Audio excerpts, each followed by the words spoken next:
Bismillahirrahmanirrahim. Assalamualaikum warahmatullahi wabarakatuh.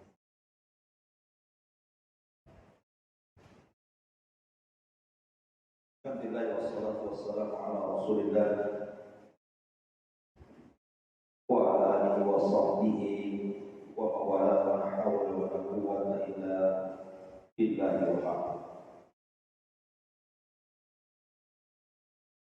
Alhamdulillah di pagi jelang siang ini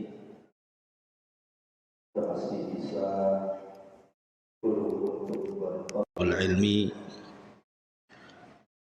di tengah-tengah aktivitas kehidupan kita, dan sebuah nikmat yang besar tentunya bisa hadir dan duduk di majelis ilmu. Karena majelis ilmu itu disabdakan Nabi sallallahu alaihi wasallam sebagai riyadul jannah, taman daripada taman-taman surga. Seandainya di kota Batam ini ada taman yang sangat indah sekali, kemudian ibu-ibu membawa anak dan keluarga duduk di situ, alangkah senangnya. Itu baru di dunia. Bagaimana kalau seandainya taman yang ibu duduk di situ adalah taman-taman surga? Tentu tidak kebayang betapa indahnya taman surga itu. Lah, orang yang duduk di majelis taklim itu sama dengan orang yang duduk di taman-taman surga. Tetapi masih banyak juga rupanya saudara-saudara kita yang tidak tertarik untuk duduk di taman surga ini. Padahal Nabi sallallahu alaihi wasallam bersabda dalam sebuah hadis yang sahih, "Idza marartum birriyadil jannati fartam." Kalau kalian lewat di taman-taman surga, singgah di situ, kata Nabi. Sahabat bertanya, "Wa mariyadul jannah?" Apa sih taman surga itu, wahai Rasul? Maka Nabi sallallahu alaihi wasallam mengatakan, taman surga itu adalah hilaqul dzikri. Orang yang berkumpul dalam rangka berzikir, mengingat Allah Subhanahu wa taala dengan mempelajari mana yang halal, mana yang haram, mana yang boleh, mana yang tidak, dan begitu seterusnya.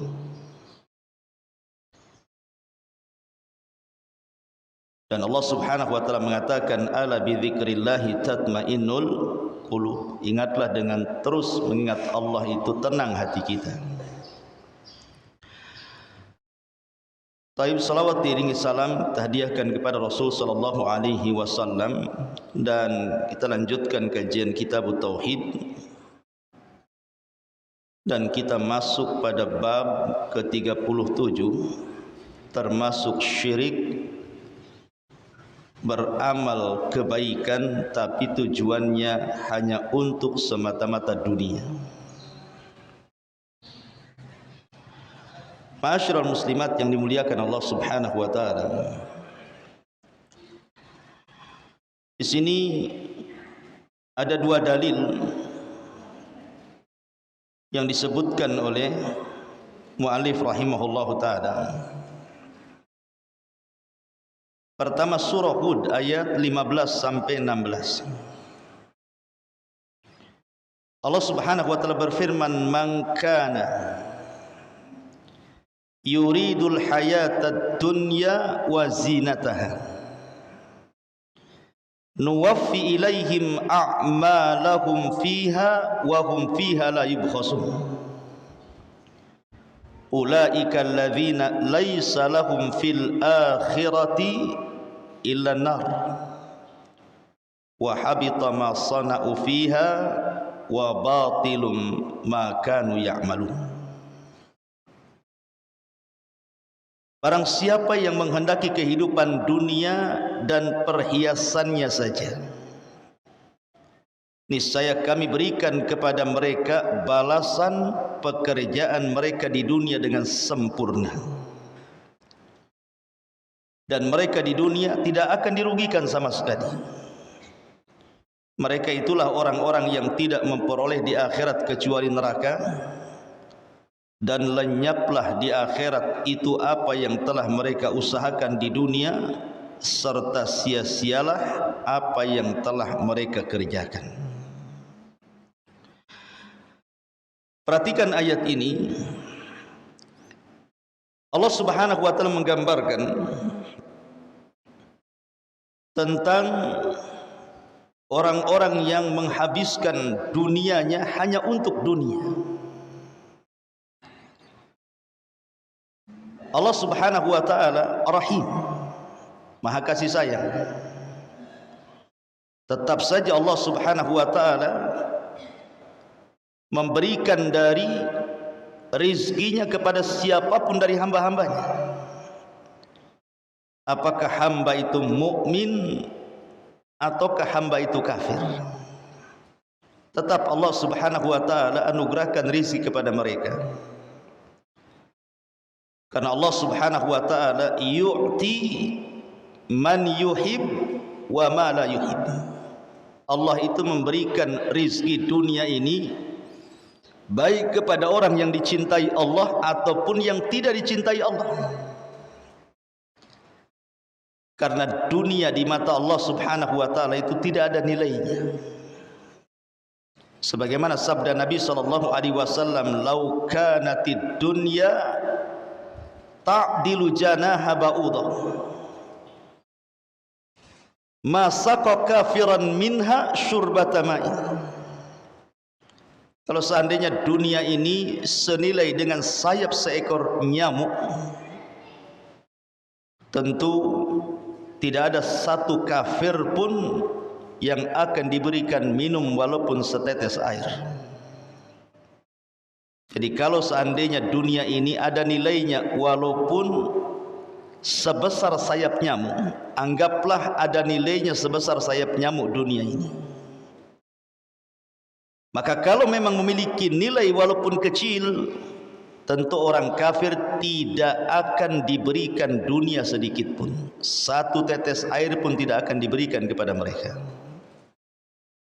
Tapi karena dunia tidak ada nilainya, makanya orang-orang kafir pun ikut menikmati di situ. Bahkan di dunia sendiri hari ini orang yang paling kaya justru orang kafir, bukan orang yang beriman. Dari sini menunjukkan bahwa dunia ini bersyarikat antara mukmin dan kafir. Lalu apa yang dibanggakan? Ma'asyiral muslimat yang dimuliakan Allah Subhanahu wa taala, sebelum saya menjelaskan tentang apa maksud pengarang ketika membuat bab ini, saya ingin menjelaskan satu hal yang paling penting yang berkaitan dengan bab ini. Apa itu? Tentang hinanya sebuah dunia bila dibandingkan dengan kehidupan akhirat. Abdullah bin Umar radhiyallahu anhu dalam sebuah hadis yang disepakati Bukhari dan Muslim pernah menukilkan sabda Nabi sallallahu alaihi wasallam, "Man fatathu salatul asri faka'annama wutira ahluhu wa maluhu." Barang siapa yang luput tidak solat asar seumur hidupnya satu kali, maka seolah-olah dia ditinggalkan keluarga dan juga seluruh hartanya. Seolah-olah dia tidak punya keluarga, seolah-olah dia punya harta, tidak punya harta seumur hidupnya. Coba perhatikan, mungkin di antara kita, atau kita lihatlah orang-orang awam itu yang mereka tidak peduli dengan sholat. Jangan lagi sholat asar, 5 waktu sholat pun dia tidak sholat. Sholatnya itu nunggu Idul Fitri saja, Bu. Itu pun malu kalau tidak sholat. Itu pun kalau bangun, kalau tidur ya tak sholat. Kenapa kemudian orang-orang ini yang berani meninggalkan sholat itu, kok berani dia? Kayaknya enteng saja dia meninggalkan sholat itu. Dia tidak paham bahwa satu sholat asar ditinggalkan itu sama dengan menghilangkan keluarga dan hartanya selamanya, kecuali dia bertobat kepada Allah Subhanahu wa ta'ala. Kenapa Rasulullah SAW mengatakan seperti itu? Artinya kalau dia melaksanakan sholat asar, maka seolah-olah dia dikembalikan keluarga dan juga seluruh hartanya, menunjukkan bahwa amalan yang sedikit tetapi diberikan dunia yang banyak, tetapi meninggalkan amalan yang kecil yang sedikit bisa meninggalkan padanya dunia dan seluruhnya. Ini menunjukkan apa? Hinanya dunia. Bahkan lebih jelas lagi, Nabi SAW mengatakan raq'atal fajri khairun minad dunya wa ma fiha. 2 rakaat salat sunnah fajar, Bu, setelah adzan sebelum qomat, pahalanya lebih baik dibandingkan dunia dan isinya. Bayangkan 2 rakaat sunnah, padahal belum cerita wajib, baru sunnah. Itu lebih besar nilainya dibandingkan dunia dan isinya. Apa isi dunia itu? Macam-macam kan. Seandainya ibu diberikan satu kota Batam saja, sak hotelnya, sak apartemennya, sak fasilitas-fasilitasnya, tempat-tempat hiburannya, dikasihkan, ini milik ibu kota Batam ini. Senang enggak, Bu? Senanglah. Beli kapling, satu kapling aja ribut kan gitu. Apalagi dikasih satu kota Batam, apa enggak senang tuh? Artinya bahwa satu kota Batam saja itu sudah luar biasa itu. Kita punya tanah sebesar Batam itu ya. Wah, ibu udah jadi raja Batam tuh, ratu Batam ya. Tetapi lihat nilai sebuah kota Batam bila dibandingkan dengan 2 rakaat solat sunnah, itu tidak ada apa-apanya, kecil. Karena bandingannya bukan kota Batam, satu dunia. Dibandingkan dengan 2 rakaat fajar, itu kecil. Menunjukkan hinanya dunia, Bu, di sini. Makanya bahasa Arab ad-dunya, kenapa disebut dunia itu? Pertama karena dunia itu al-ula, kehidupan pertama. Disebut dunia itu karena kehidupan pertama, artinya ada kehidupan berikutnya. Yang kedua disebut dunia, itu dunia karena dia adalah darun faniyah, tempat yang tidak akan kekal selamanya. Dan kenapa disebut dunia? Kata para ulama bahasa, li'anna fil manzilatid daniyah, karena dunia itu rendah artinya. Jadi dunia itu bukan tempat tujuan. Dunia itu sangatlah fana, tidak mungkin mengekalkan. Dan dunia ini sangat rendah, itu makna dunia. Lalu apa yang dibanggakan dengan dunia? Orang-orang yang sombong-sombong itu bangga dengan dunia. Ma'asyiral muslimat yang dimuliakan Allah Subhanahu wa taala. Bahkan Nabi sallallahu alaihi wasallam mengatakan dalam hadis yang dikeluarkan Muslim dalam sahihnya, dari Abi Hurairah radhiyallahu an, Rasul bersabda, la an aqula subhanallah walhamdulillah wa la ilaha illallah wallahu akbar ahabbu ilayya mimma tala'at alaihi syamsu. Kata Nabi, kalaulah aku mengucapkan subhanallah walhamdulillah wala ilaha illallah Allahu akbar, itu lebih aku cintai, kata Nabi, dibandingkan matahari yang terbit dari timur dan menerangi cahaya bumi. Coba bayangkan, matahari ini adalah sirrul hayah, rahasia kehidupan manusia. Kalau tidak ada matahari, manusia bisa mati. Seolah-olah Rasul mengatakan orang yang mengucapkan subhanallah walhamdulillah wala ilaha illallah Allahu akbar lebih Rasul cintai daripada seluruh kehidupan dunia. Menunjukkan hinanya dunia dan mulianya akhirat. Bahkan Nabi SAW mengatakan juga, ribatu yaumin fi sabilillah khairun minad dunya wa ma fiha, rawahu Muslim. Seseorang yang berjaga satu hari saja di jalan Allah Subhanahu wa taala itu lebih baik daripada dunia dan isinya. Lihat bagaimana Nabi SAW menggambarkan betapa hinanya dunia ini.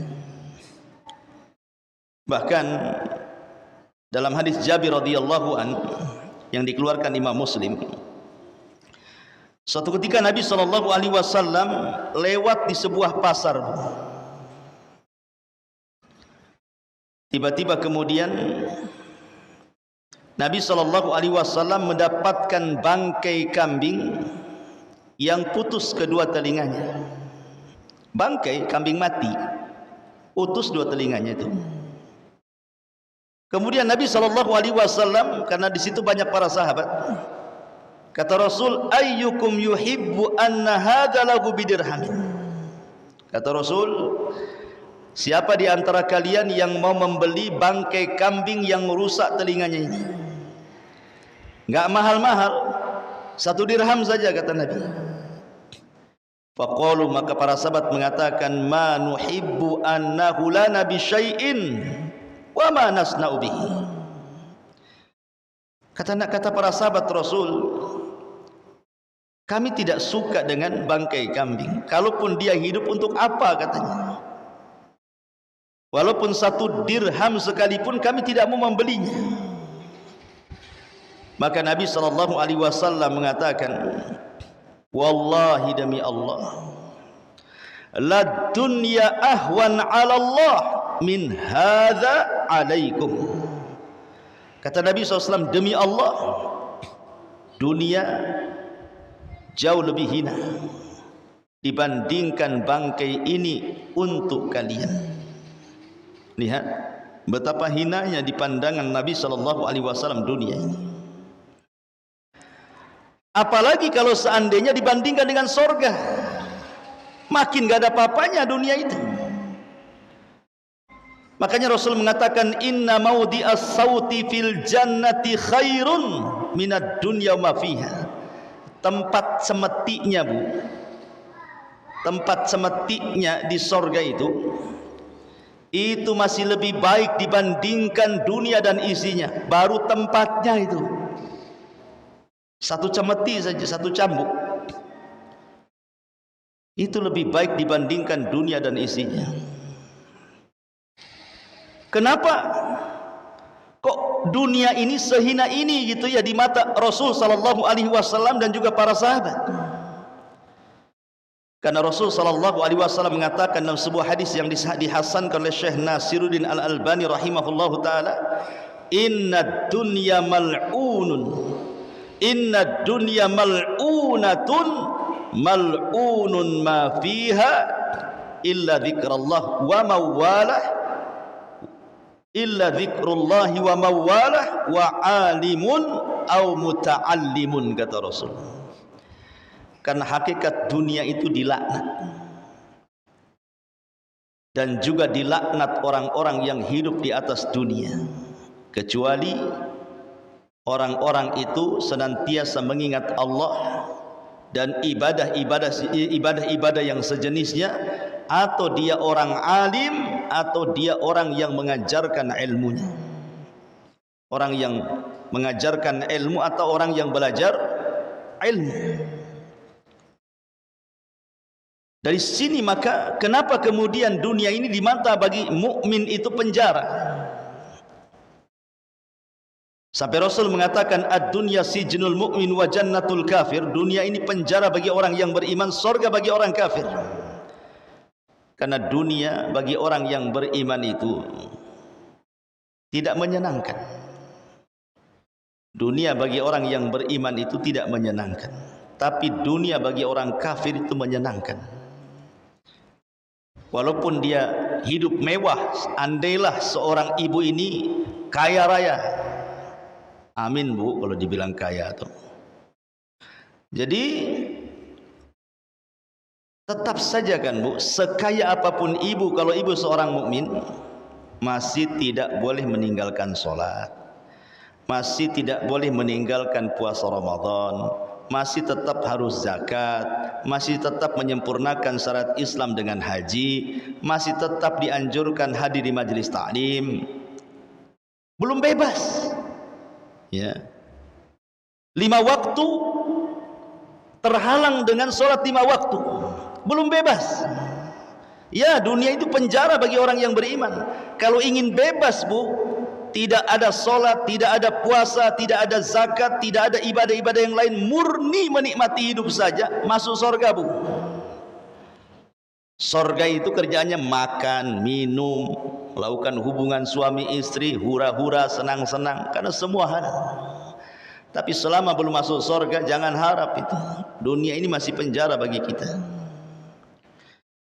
Bahkan tidak ada tahu sebuah nilai dunia kecuali Allah yang menciptakannya.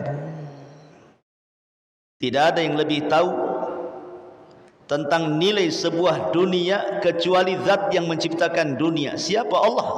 Lihat Allah berfirman, ma indakum yanfud wa ma indallahi bakin. Harta atau dunia yang ada di sisi kalian pasti lenyap, tetapi yang ada di sisi Allah itulah yang kekal. Dan kita bisa saksikan bu ya, dunia ini tidak kekal. Lihat apabila datang musibah yang Allah kirim, kemudian menghantam rumah-rumah orang-orang kaya, kemudian roboh seketika, mana lagi kekayaannya? Kalau Allah mau, Allah bisa cabut seketika. Kalau Allah mau, bisa Allah bentangkan seketika. Ada orang-orang yang menumpuk-numpuk harta dari muda sampai tua. Hartanya banyak, tanahnya banyak, sampai julukannya Tuan Takur. Tiba-tiba kemudian naik motor, ketabrak, mati. Lalu untuk apa selama ini dia kumpulkan harta, tiba-tiba mati itu? Menikmati dia dunianya? Tidak juga. Makanya Allah Subhanahu wa taala mensifatkan dunia ini, wa mal hayatud dunya illa la'ibun wa lahwun wa zinatun. Allah mengatakan i'lamu annamal hayatud dunya la'ibun wa lahwun wa zinatun wa tafakhurun bainakum wa takathurun fil amwali wal aulad. Kata Allah, kehidupan dunia ini hanya main-main, hanya permainan saja, dan sesuatu yang bisa melalaikan. Dunia ini hanya perhiasan, bermegah-megah di antara kalian, bermegah-megah dengan banyaknya harta dan anak. Itulah dunia. Apa sih dunia itu? Itulah dunia. Lihat bagaimana Allah Subhanahu wa taala menggambarkan dunia. Makanya Allah mengatakan bal tu'thirunal hayatad dunya wal akhiratu khairun wa abqa. Kalian hendak mementingkan kehidupan dunia, kata Allah. Akhirat itu jauh lebih kekal dan lebih baik, kata Allah. Begitulah Allah Subhanahu wa taala menggambarkan dunia. Bahkan lebih tegas lagi, perhatikan Allah katakan dalam surah Al-Kahfi 45, wadrib lahum mathalal hayatid dunya kama in anzalnahu minas sama fakhtalata bihi nabatul ardi fa asbaha hashiman tadhuruhu rih wa kana Allahu ala kulli syai'in muqtadira. Fa asbaha hashiman tadhuruhu riyahu wa kana Allahu ala kulli syai'in muqtadira. Dan buatkanlah untuk mereka manusia itu perumpamaan kehidupan dunia ini. Kehidupan dunia ini, kata Allah, ibarat hujan yang diturunkan Allah dari langit sehingga menyuburkan tumbuh-tumbuhan di bumi. Kemudian tumbuh-tumbuhan itu menjadi kering, kemudian menguning, kemudian rapuh, diterbangkan oleh angin, dan Allah Maha Kuasa atas segala sesuatu. Perhatikan Bu, kalau ibu dulu seorang petani, atau mungkin punya orang tua seorang petani, atau mungkin punya kawan seorang petani, tanya kepada petani itu, bagaimana permulaan menanam padi sampai dia menguning. Awalnya diletakkan biji, kemudian disemai, kemudian diletakkan di sawah, kemudian diberi pupuk, akhirnya kemudian dia tumbuh subur, menghijaulah sesaat, kemudian keluar biji-biji beras. Setelah kemudian biji-biji beras itu siap dipanen, menguninglah daunnya. Setelah menguning daunnya, hancurlah daun-daun itu, datang angin, terbang sedikit demi sedikit, akhirnya tidak tersisa yang di sawah itu. Allah ingin menggambarkan bahwa kehidupan manusia itu kurang lebih dengan padi. Awalnya ibu, benih yang dipilih Allah dari sekian juta benih seorang bapak yang dibenihkan kepada ibunya, ibulah terpilih.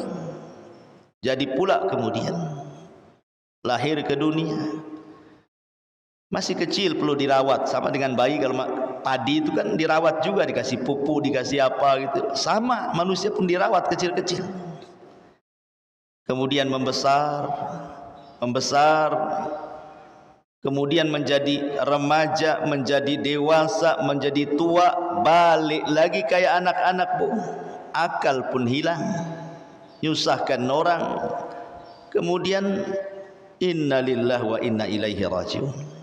Ada batasnya manusia itu. Itulah dunia. Makanya saya heran kalau seandainya ada orang yang sudah tua gitu ya, sudah kaya, kok tidak berhenti bekerja ya. Dia kaya, seandainya dia pensiun gitu ya, kekayaannya itu cukup untuk menghidupi dia sampai mati. Tapi rupanya ada istilah tua-tua keladi, makin tua jadi dia. Justru makin tua itu bisnisnya makin kencang dia. Dia enggak nyadar bahwa dia akan mati itu. Baru ketika dia merasakan sakit parah, dekat dengan ajalnya, baru dia nyesal di situ. Apa harus menunggu seperti itu? Nunggu haraman mufannida, nunggu pikun dulu gitu ya. Makanya Rasul mengatakan badiru bil amal, bersegera beramal. Karena dunia ini sifatnya melalaikan. Dunia ini sesuatu yang tidak akan puas dicari. Makanya nanti ada hadis yang kita akan baca, ta'isa abdud dinar wa ta'isa abdud dirham. Celaka hamba dinar dan dirham. Ma'asyiral muslimat yang dimuliakan Allah Azza wa Jalla. Bahkan ada satu kisah daripada Nabi Musa ketika belajar kepada Khidir. Apa kisahnya Bu? Jadi suatu ketika Nabi Musa itu naik perahu bersama Khidir, Nabi Allah Khidir. Tiba-tiba kemudian ada burung terbang, kemudian nuki dan patuknya itu mengenai air lautan. Kemudian dia meneguk air itu dalam paruhnya, kemudian terbang lagi. Kata Nabi Khidir kepada Musa, wahai Musa, tidakkah kau lihat burung itu yang dengan patuknya kemudian meneguk air dan diletakkan di paruhnya kemudian terbang? Kata Musa, iya, aku melihatnya. Maka Khidir menasihati Musa.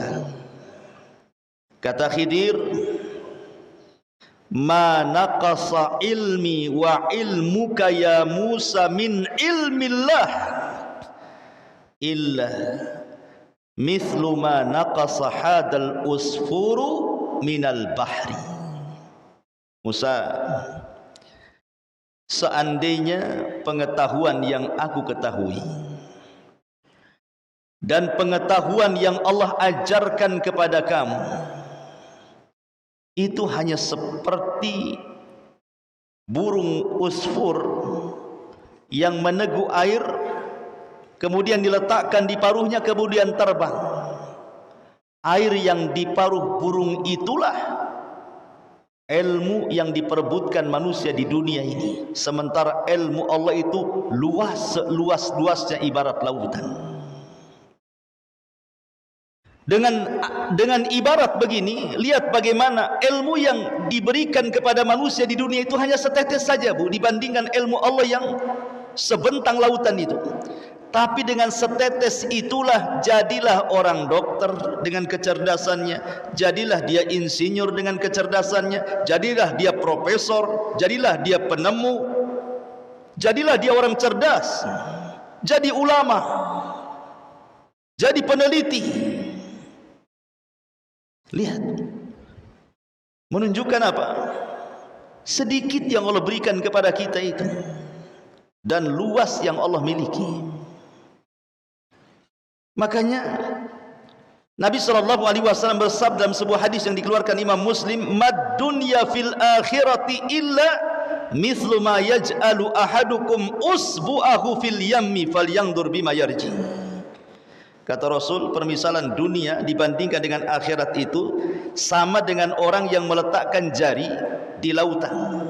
Ibu main-main ke Barelang, ke pinggir lautan itu, letakkan jari, celupkan di air lautan, kemudian angkat.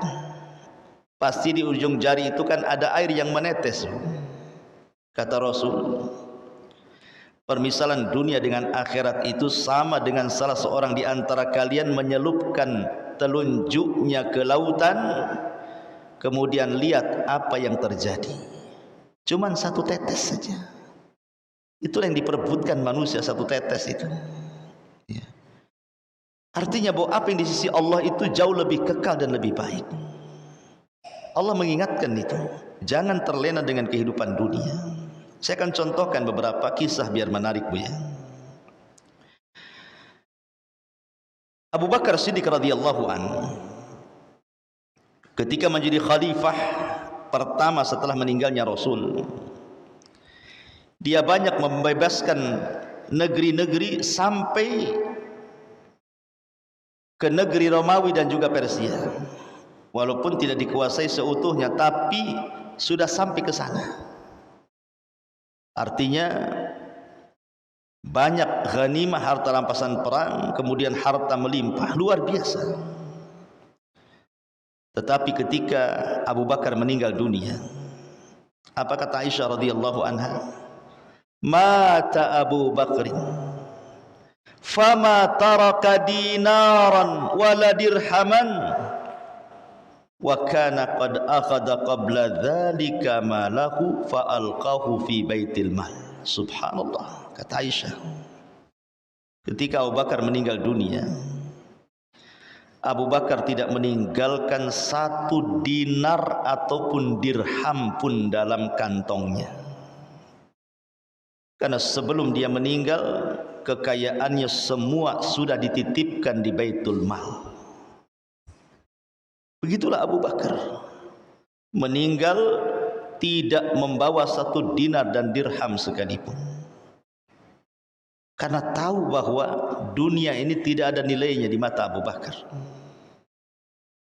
dan karena tahu bahwa soalan yang kelak akan diberikan oleh Allah kepada para pemilik harta itu bukan satu soalan, tapi dua soalan. min aina iktasabahu wa fima anfaqahu. Kemana kau dapat, kemana pula kau belanjakan. Bahkan ada seorang gubernur, Bu, di zaman para sahabat, di zaman Umar bin Khattab, namanya Sa'id ibnu Amir. Catat, Bu, Sa'id ibn Amir. Sa'id ibn Amir ini seorang yang sangat zuhud. Ketika Umar menjadi khalifah, Sa'id ibn Amir ini datang kepada Umar dan menasihati. Di antara nasihatnya, ya Umar, aku berpesan kepadamu, jangan takut kecuali kepada Allah. Jangan takut kecuali kepada Allah. Dan jangan takut manusia untuk mencari kepentingan kepada Allah. Kemudian banyak nasihat-nasihatnya. Umar sempat berat dengan nasihat itu dan mengatakan, ya Sa'id, wa man yastati dzalik, mana bisa aku lakukan nasihatmu itu. Tapi Sa'id ibn Amir meyakinkan bahwa Umar bisa. Melihat keikhlasan daripada Sa'id ibn Amir ini, akhirnya Umar pun memaksa dia untuk menjadi qadhi, gubernur di Himsah, di Syam. Tapi dia tolak, enggak mau. Akhirnya Umar marah dan mengatakan, waihakum wada'tum hadal amri fi unuki, celaka engkau. Engkau yang meletakkan aku menjadi pemimpin, tapi engkau pula tak mau diperintah, katanya. Akhirnya kemudian Umar pun mengatakan, kau harus jadi gubernur Himsah. Terpaksalah akhirnya kemudian Sa'id ibn Amir ini jadi gubernur di Himsah. Setelah waktu berlalu, dia jadi gubernur di Himsah, dicintai rakyatnya karena keadilannya. Himsah ini suatu ketika terkena pacaklik hebat, sehingga banyak terjadi kelaparan di mana-mana. Akhirnya untuk memulihkan ekonomi Himsah, diutuslah orang pilihan, orang-orang yang terpercaya untuk menghadap kepada Umar di kota Madinah dan menceritakan kepada Umar tentang kondisi Himsah. Siapa tahu Umar bisa memulihkan ekonomi yang ada di Himsah. Maka Umar mengatakan kepada utusan Sa'id ibn Amir ini, coba bentangkan catatan-catatan orang-orang miskin yang ada di Himsah itu. Maka dikasihkanlah catatan orang-orang yang ada di Himsah, orang-orang fakir yang akan dibantu oleh Umar itu. Dibaca satu, si anu. Tiba-tiba Umar terperanjat. Rupanya di antara orang-orang miskin yang ada pada catatan utusan dari Himsah ini, terdapat nama Sa'id ibnu Amir. Subhanallah. Gubernur, Bu, masuk deretan orang-orang miskin. Akhirnya Umar pun mengatakan, ini siapa ini Sa'id bin Amir ini? Maka utusan itu mengatakan, dia gubernur kami wahai Amirul Mukminin. Fabaka. Maka Umar pun menangis. Kok ada gubernur masuk di catatan orang miskin? Pertanyaannya sederhana, ada enggak gubernur di Indonesia yang masuk pada kategori orang miskin menurut daerah sekitar? Tidak ada ceritanya, Bu. Gubernur di negeri kita ini semuanya kaya, nggak ada orang miskin. Bahkan syarat jadi gubernur harus kaya malah ya. Kalau nggak kaya nggak jadi dia gubernur. Makanya Umar kemudian dia kasihan dengan Sa'id ibn Amir. Akhirnya dia pun menitipkan harta yang banyak dan dikatakan kepada utusan itu, berikan harta ini kepada gubernurmu Sa'id ibn Amir. Pulanglah utusan ini, kemudian meletakkan harta di hadapan Sa'id ini. Tiba-tiba Sa'id ini menangis. melihat harta sebanyak itu dari Amirul Mukminin dan mengatakan, inna lillah wa inna ilaihi raji'un. Inna lillah wa inna ilaihi raji'un. Istrinya kaget mendengar Sa'id ibn Amir tiba-tiba berteriak, inna lillah wa inna ilaihi raji'un. Kata istrinya, amata Amirul Mukminin? Apakah Amirul Mukminin meninggal sehingga engkau mengatakan inna lillah wa inna ilaihi raji'un? Katanya. Kata Sa'id, bahkan perkaranya jauh lebih dahsyat dibandingkan meninggalnya Amirul Mukminin, katanya. Bingunglah istrinya. Apa maksudnya? Kemudian ditunjukkan harta yang banyak yang baru sampai yang diberikan oleh Amirul Mukminin. Ini harta ini yang lebih dahsyat dibandingkan kematian Amirul Mukminin, katanya. Saya kira, Bu, kalau ibu jadi istrinya Sa'id ibn Amir, kira-kira ibu mau ngomong apa tuh?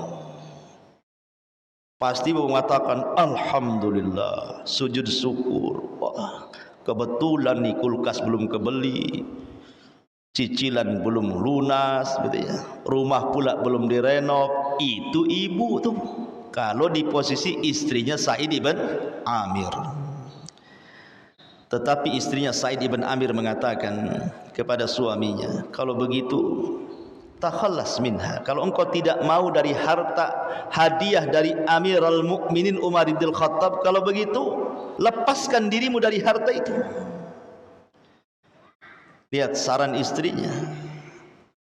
Maka kemudian Sa'id pun meletakkan harta itu, kemudian membagi-bagikan kepada fuqara wal masakin sampai tidak tersisa sedikit pun.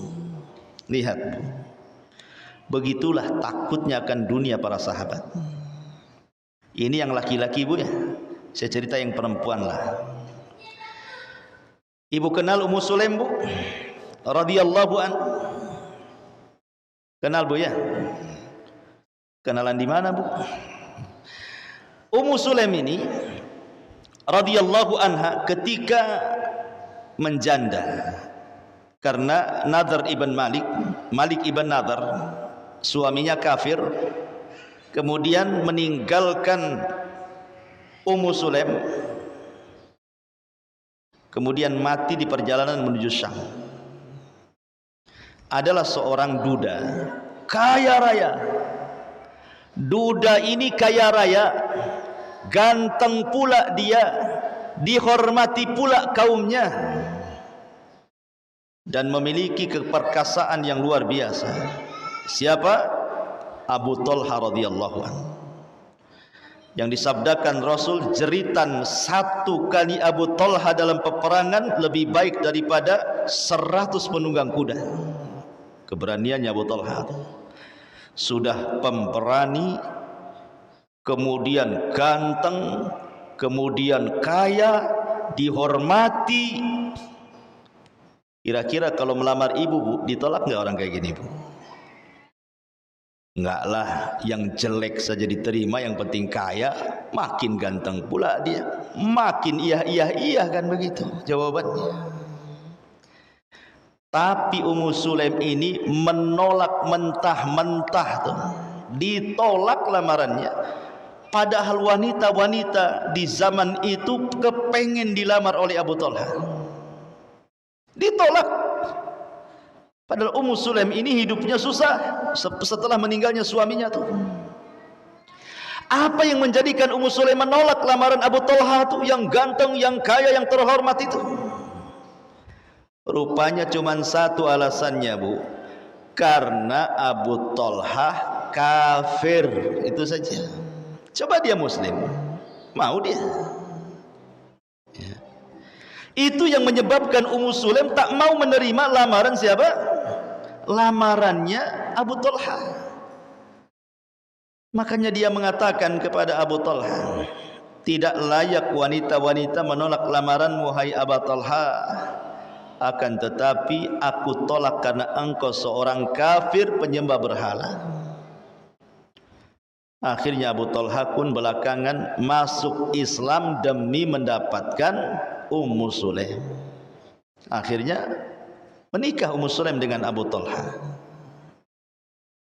Begitulah Ummu Sulaim mengajarkan bahwa dunia itu tidak ada harganya dibandingkan akhirat, Bu. Itu maksudnya. Dunia itu tidak ada harganya dibandingkan akhirat.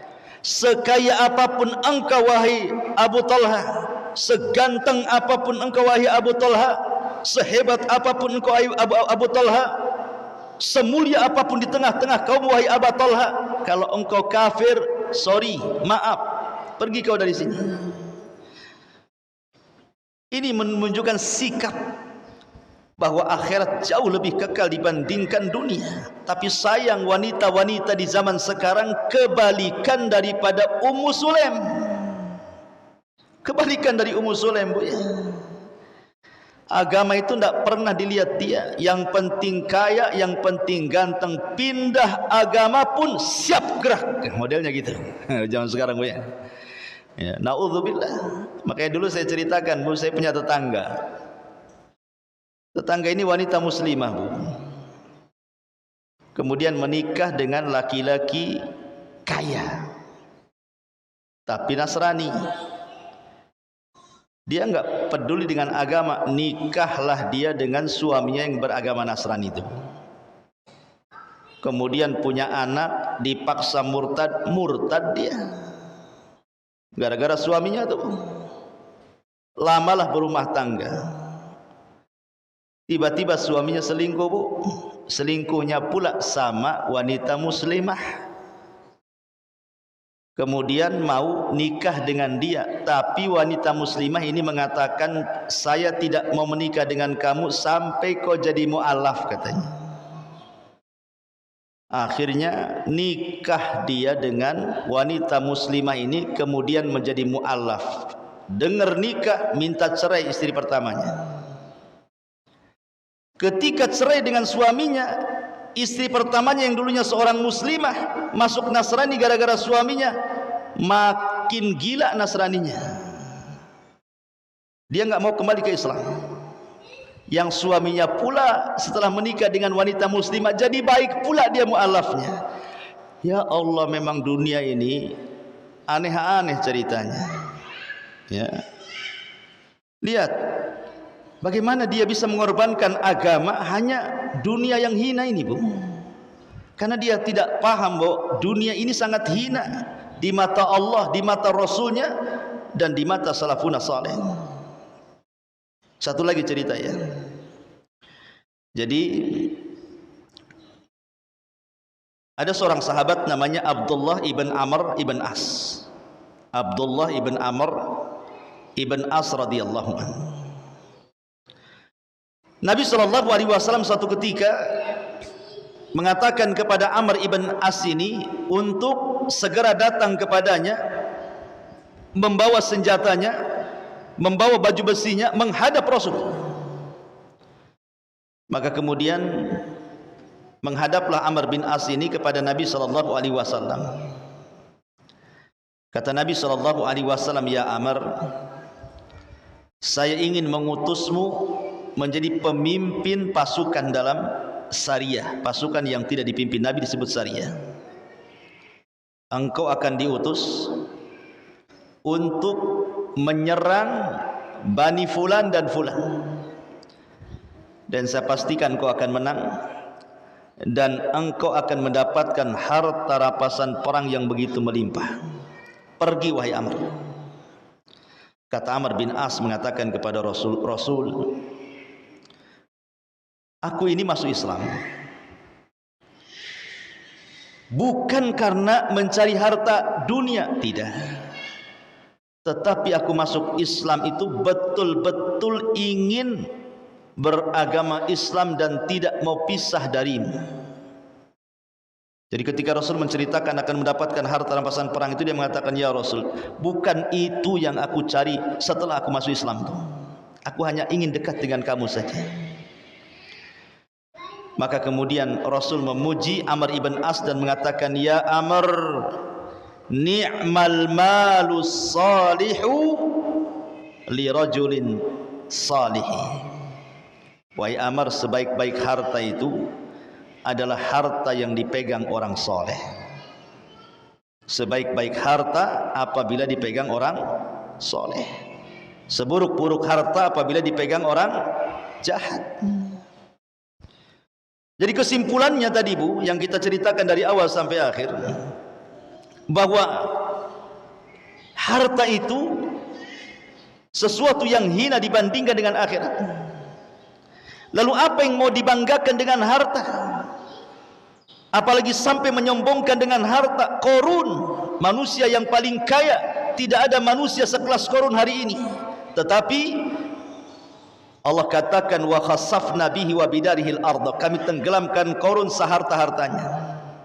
Fir'aun yang sombong dan mengatakan alaysa li mulku Misra wa hadhil anharu tajri min tahti, bukankah aku raja Mesir dan seluruh sungai-sungai dan lautan Mesir di bawah kakiku, kata Fir'aun. Sombong dia.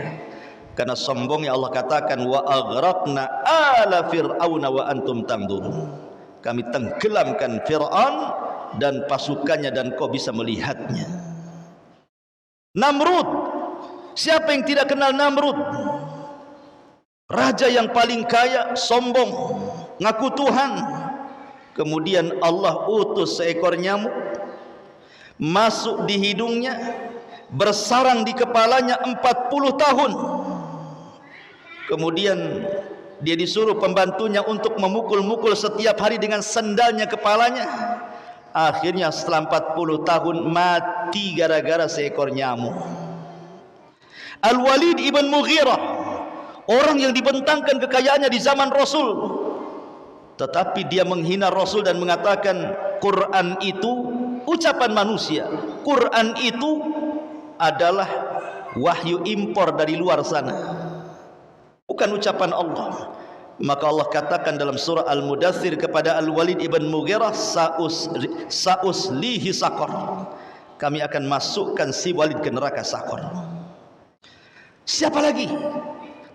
Abu Lahab, Abu Jahal, orang-orang yang menyombongkan diri dengan hartanya berakhir dengan sangat tragis. Ma'asyiral muslimat yang dimuliakan Allah Azza wa Jalla. Lah di sini mu'alif rahimahullahu taala ingin menjelaskan kepada kita bahwa ada di antara orang-orang itu yang beramal bukan untuk Allah tapi untuk dunia. Ada 4 jenis manusia, Bu, ketika berhadapan dengan beramal untuk dunia. Jenis pertama adalah orang yang beramal saleh. Mungkin dia sedekah, mungkin dia salat, mungkin dia zakat, mungkin dia infak, mungkin dia haji, mungkin dia baca Quran, mungkin dia zikir. Semua kebaikannya, semua amal soleh. Tetapi ketika melakukan amal itu tidak ada keikhlasan sedikit pun. Ketika beramal soleh itu tidak menghendaki kehidupan akhirat atau pahala akhirat sedikit pun. Dia hanya ingin dengan amal-amal soleh itu tujuannya dunia saja, supaya terjaga hartanya, supaya terjaga bisnisnya, supaya terjaga keluarganya, supaya dunia-dunianya tidak hilang. Maka orang yang seperti ini adalah orang yang difirmankan di dalam surat yang kita baca, Hud 15:16, ulaika laisa lahum ulaika alladzina laisa lahum fil akhirati illan nar. Orang seperti ini tidak lain dan bukan kecuali di akhirat dimasukkan ke neraka, karena tujuannya enggak ada ikhlas-ikhlasnya, murni tujuannya dunia saja. Seperti dia menjadi muazin, dia tidak ingin mengambil pahala azannya, dia tidak ingin ikhlas dengan azannya, murni dia bekerja dengan azannya, ingin dapat gaji. Dia jadi imam juga sama. Dia baca Quran sampai melambung-lambung, melantun-lantun suaranya demi tujuan supaya dia tenar, syuhra dan begitu seterusnya. Enggak ada akhirat-akhiratnya sedikit pun. Maka kelompok yang pertama ini enggak akan dapat di akhirat kecuali neraka. Kelompok yang kedua ini lebih parah dibandingkan yang pertama. Apa itu? Dia sholat, dia haji, dia sedekah, dia baca Quran, dia jihad, dia melakukan amal ibadah murni karena riya. Kalau yang pertama itu kan murni karena cari dunia, Bu. Kalau yang kedua murni karena riya, apa bedanya? Kalau riya itu dia melakukan sesuatu tidak dapat dunia, cuman dapat omongan orang saja. Oh, si fulan bagus, si fulan soleh, si fulan solehah. Oh, itu ahli solat, si ibu itu ahli solat, si ibu itu ahli puasa. Ya, dapat omongan orang aja, itu riya namanya, Bu. Riya itu hanya ingin dapat omongan orang. Tapi kalau beramal karena dunia, dia masih mending mendapatkan dunia, walaupun tidak dapat akhirat kan dia dapat dunia dia. Jadi muazin murni karena ingin gajinya saja. Jadi imam murni karena ingin gajinya saja. Jadi dai murni karena ingin gajinya saja. Jadi nggak ada semata-mata untuk akhirat itu. Tapi kalau riya sudah nggak dapat dunia, akhirat pun tak dapat. Nah, itulah riya namanya. Karena kan hanya omongan orang aja. Oh, hanya pujian-pujian saja. Makanya ini lebih dahsyat dibandingkan yang pertama. Kemudian yang ketiga, kelompok yang ketiga, orang yang beramal saleh. Orang yang beramal saleh, dia mencampur adukan niat, Bu. Niatnya karena Allah, tetapi juga karena dunia. Kenapa ibu haji? Ya sekalian. Nah, di harga emas di Arab itu murah, Ustaz. Karatnya tinggi-tinggi itu. Kalau dijual di Indonesia kan untung, balik saya modal haji katanya. Nah, itu ya. Jadi dia berserikat tuh niatnya tuh. Niat haji plus ingin jadi peniaga. Lihat kata ulama. Kalau niat awalnya lillah karena Allah, Bu. Memang hajinya karena Allah ingin menyempurnakan rukun Islam. Itu awal niatnya. Kemudian berniaganya ini ikut saja. Ya, kalau sampai di sana ditakdirkan ada emas murah saya beli. Kalau tak ada ya sudah nggak apa-apa. Niat saya kan haji. Ah, gitu ya. Berarti di sini dunia mengikuti akhirat. Kata ulama nggak apa-apa. Yang seperti ini nggak apa-apa. Tapi mengurangi pahala. Ya. Yang seperti ini tidak ada masalah. Mengurangi pahala. Lain kalau seandainya dia haji lillahi ta'ala karena Allah. Allah takdirkan di Mekah ada pula orang yang nawari emas. Mau enggak emas murah? Itu kan di luar dugaan karena enggak ada niat untuk beli emas, Bu ya. Nah, ini murni karena Allah. Berarti kalau seandainya dapat ada orang yang nawari emas, yaitu sebagai busrol ajil namanya ya, dalam hadis Rasul sebagai busrol ajil. Busrol ajil itu artinya kabar gembira yang disegerakan di dunia. Atau contoh yang mudah lah, ibu haji murni karena ingin dipanggil Bu Hajah, Bu ya, ingin dipanggil Bu Hajah saja, Bu. Niatnya ibu tuh karena Allah ingin haji, murni karena Allah ingin haji. Ya, nanti kalau pulang dipanggil Bu Hajah ya nggak apa-apa, nggak dipanggil Bu Hajah juga ya nggak ada masalah. Ya, berarti panggilan Bu Hajahnya itu kan ngikut kepada akhirat, nggak masalah. Tapi ini kan kalau sudah ada kata-kata seperti itu mengurangi pahala namanya, Bu. Lain dengan kelompok yang kedua, ibu ini murni haji, nggak mau dipanggil Bu Hajah. Karena sholat aja tidak mau dipanggil Bu sholat kan, sama-sama rukun Islam tuh. Ya, tiba-tiba pulang dari haji, ibu sudah nutup-nutupi hajinya, sudah pakai cadar, nggak tahu siapa ibu kan. Betul-betul ikhlas. Orang kalau bisa jangan tahulah ibu itu haji. Tiba-tiba pulang, kok tetangga pada tahu Bu Hajah, Bu Hajah. Nah, berarti itu kan di luar dugaan, Bu. Itu namanya busrol ajil. Busrol ajil itu artinya kabar gembira yang segerakan di dunia. Ini tidak ada masalah. Ya, jadi itulah 4 kelompok yang terjadi dengan orang yang beramal soleh karena tujuan dunia. Tapi kalau seandainya dari awal sudah tujuannya dunia, tiba-tiba di tengah jalan tujuannya akhirat, tidak diterima ibadahnya, Bu. Hajinya memang karena ingin dipanggil Bu Hajah, sampai di sana diceramai ustaz, jangan ikhlas, akhirnya ikhlas Ibu ya. Maka innamal a'malu binniyat. Maka yang dilihat niat awalnya, maka lihat bagaimana perkara niat ini bahaya, jangan sampai dilakukan. Kemudian dalil yang kedua secara singkat adalah, inilah kalau ngaji pakai handphone ya, lobet. Handphonenya, ilmunya di handphone, sekali lobet hilang kan itu ya. Nah, itulah enaknya kalau ngaji pakai kitab, nggak ada lobet-lobetnya. Mungkin ini syarat supaya ngajinya sudah selesai mungkin. Tapi nggak apa-apa, hadisnya saya ingat. Nabi SAW mengatakan, ta'isa abdud dinar wa ta'isa abdud dirham wa ta'isa abdu khamisati wal khamilah. Celaka hamba dinar, celaka hamba dirham, celaka hamba busana dan pakaian. Apa yang dimaksud hamba dinar, hamba dirham, hamba busana, hamba pakaian, dan hamba-hamba yang lain itu? Terkadang Bu, ada orang tujuannya baik ketika mencari dunia. Coba aku kaya, ini masjid di Daul Ilmi ini sudah ku tingkat. Itu tujuannya ya Bu ya. Akhirnya kemudian mulailah bekerja 10 tahun kaya raya.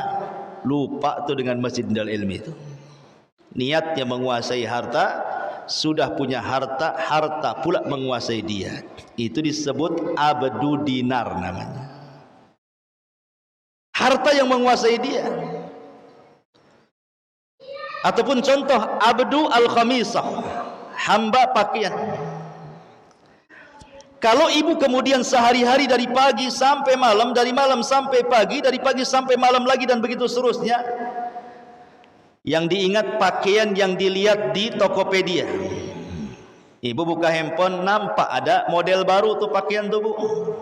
Mantap nih, cadarnya aja banana, terbaru, ada rendanya, cakep, artis pun pakai umpamanya. Jadi kepikiran Bu ingin punya, tapi tangan tak sampai, tak ada duit. Jadi setiap hari berpikir, kapan aku ingin punya jubah itu, kapan aku ingin punya busana muslim itu. Sampai ke bawah mimpi Bu, sampai ke bawah mimpi. Dalam mimpinya betul-betul ibu dapat uang, beli pula baju itu. Pas bangun tidur Bu, rupanya tak ada pula, namanya mimpi. Besoknya kepikiran, akhirnya kemudian dihasutlah suami. Bang, tengok bang, cakep nggak nih bang? Kata suaminya, baguslah. Kayaknya harus belilah kita bang. Nah, itu mulai ya Bu ya. Ini kalau orang pikirannya ke satu titik, itu yang dipikirkan, berarti ibu itu hamba busana Bu. Ada orang yang hamba handphone, ada juga hamba handphone Bu. Handphone dah jelek nih, ada terbaru, beli lagi. Belum rusak tuh handphonenya, ada yang terbaru, jual, beli lagi. Terus seperti itu hamba handphone namanya. Ya. Ada hamba motor gitu. Ada juga hamba motor itu. Beli motor, baru setahun jual lagi, beli lagi. Terus saja model terbaru. Nah, itu hamba motor tuh. Ya. Ada juga hamba tas. Ibu kena goyah, nampak pula toko tas itu ya, cantik-cantik tuh tasnya. Kapan aku punya? Terus lagunya sampai seminggu, kapan aku punya Bu judulnya. Itu hamba tas ya. Jadi hamba-hamba dunia itu, hamba dinar, hamba uang, hamba tas, hamba pakaian, hamba perempuan, hamba kendaraan, hamba-hamba, semuanya hamba. Di sini menunjukkan bahwa dunia itu terkadang menundukkan pelakunya, sehingga dibuatnya orang yang mencari itu menjadi hambanya. Dan kalau sudah sampai tingkat itu, ta'isa kata Rasul. Apa ta'isa itu? Celaka. Kalimat ta'isa ini kata ulama boleh jadi dalam bentuk doa, boleh jadi dalam bentuk khobar. Kalau dalam bentuk khobar artinya Rasul mendoakan mudah-mudahan celaka tuh hamba-hamba yang seperti itu. Ataupun khobar bahwa orang yang menghambakan diri pada dinar, dirham, pakaian, tas, sepatu, sandal dipastikan celaka, walaupun dia mendapatkan duitnya, mendapatkan tasnya, mendapatkan bajunya, mendapatkan sandalnya, mendapatkan dunianya, tetap celaka. Itu kalau di makna khobar. Kok tetap celaka Ustaz? Ya, tetap celaka. Ibu kepengen baju nih, tetap celaka kalau jadi hamba baju. Kenapa? Karena kalaupun sudah didapat baju itu Bu, nanti ibu kepengen baju yang lain. Habis dibeli baju yang lain, kepengen baju yang lain lagi. Sampai kapan menghambakan diri kepada baju itu? Makanya dianggap celaka, karena ada dua yang tidak akan puas dicari manusia, dunia dan ilmu. Gak akan puas selamanya akan menghambakan, kecuali orang-orang yang beriman, beramal saleh, saling menasihati dengan kebenaran dan juga saling menasihati kesabaran. Wallahu a'lam bishawab. Ini yang bisa saya sampaikan. Baik, sebelum kita tutup, silahkan kalau ingin bertanya.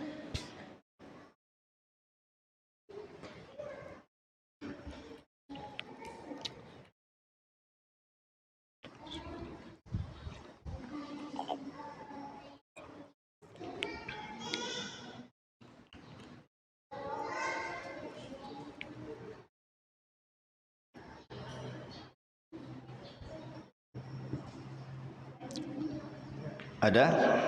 Oke.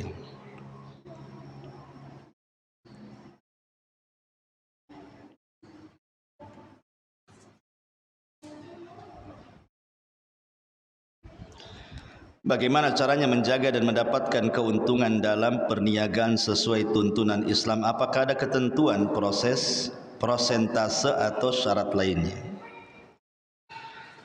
Pertama, berniagalah karena Allah. Berniaga karena Allah supaya berkah. Niat dulu yang pertama. Yang kedua, berdoa agar perniagaannya diberkahi. Dengan cara jadilah orang jujur dalam berniaga. Jangan dusta, jangan mendolimi orang, jangan mengambil hak orang, jangan goror, jangan zalim, dan begitu seterusnya. Kemudian di sini ketentuan prosentase, maksudnya prosentase ini pembagiannya atau gimana? Ini berarti berniaga berserikat. Ya, berniaga berserikat. Ya, kalau berserikat jelas harus ada pembagian-pembagian sesuai dengan syarat yang sudah disepakati masing-masing yang berserikat dalam penanaman saham itu. Apakah dia sebagai jual beli syirkah ataukah dia dalam jual beli mudharabah?